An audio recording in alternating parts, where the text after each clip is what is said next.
Thank you for joining us. I'm Adam West with a webcast for Tomorrow's World. The world joined hands with all of France to mourn the tragic deaths of 129 people in Paris on Friday, November 13th, 2015. In the aftermath, news agencies aired video of the carnage.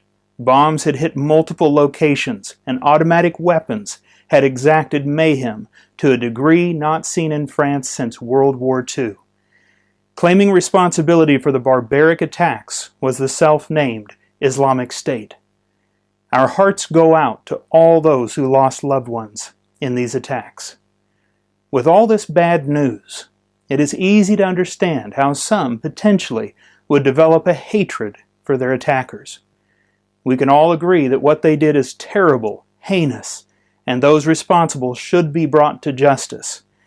But in the midst of all the bad news, is there something that we should be learning through these tragedies? Is there something vital to understand for our own personal well-being and spiritual health? An article from The Independent tells the story of Antoine Leiris, who lost his 35-year-old wife in the attack on the Bataclan concert hall. This is what Mr. Leiris had to say to those who murdered his wife. Quote, "I will not grant you the gift of my hatred. You're asking for it, but responding to hatred with anger is falling victim to the same ignorance that has made you what you are." End of quote. Together, Antoine Leiris and his late wife Helene have a son, Melville. Speaking again to the terrorists, Mr. Leiris stated resolutely, quote, "We are just two, my son and me, but we are stronger than all the armies in the world.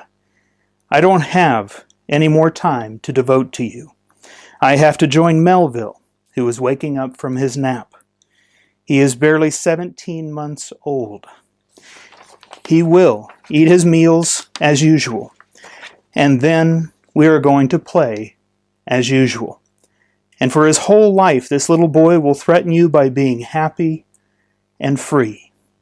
Because no, you will not have his hatred either." End of quote. This family has suffered an unimaginable blow. What powerful lesson can we learn from Mr. Leiris? It is a lesson that was taught nearly 2,000 years ago by Jesus Christ.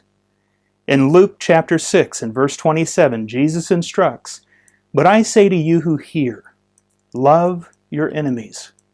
Do good to those who hate you." While it is so very difficult to do, this instruction contains a safety mechanism. It protects our heart from being poisoned by evil. And in the times in which we live, and with tragedies like what happened in Paris on the rise, the risk of injury so near, you and I need to heed what Jesus has to say. Through the efforts of Tomorrow's World, you are hearing the good news, the gospel of the coming kingdom of God. It is left only for you to hear, believe, and let your belief lead you to action. Action will mean real change on your part. The Apostle Paul tells us in Romans chapter 12 and verse 21, "Do not be overcome by evil, but overcome evil with good." That is what Mr. Leiris is doing. That is what Jesus Christ would have us to do as well. Are you willing to overcome evil with good? To learn more about the true gospel Jesus Christ preached, read our surprising and free booklet, "Do You Believe the True Gospel?" Thanks for watching. For more information on biblical and news topics, be sure to visit us on Facebook, follow us on Twitter, and learn even more at tomorrowsworld.org.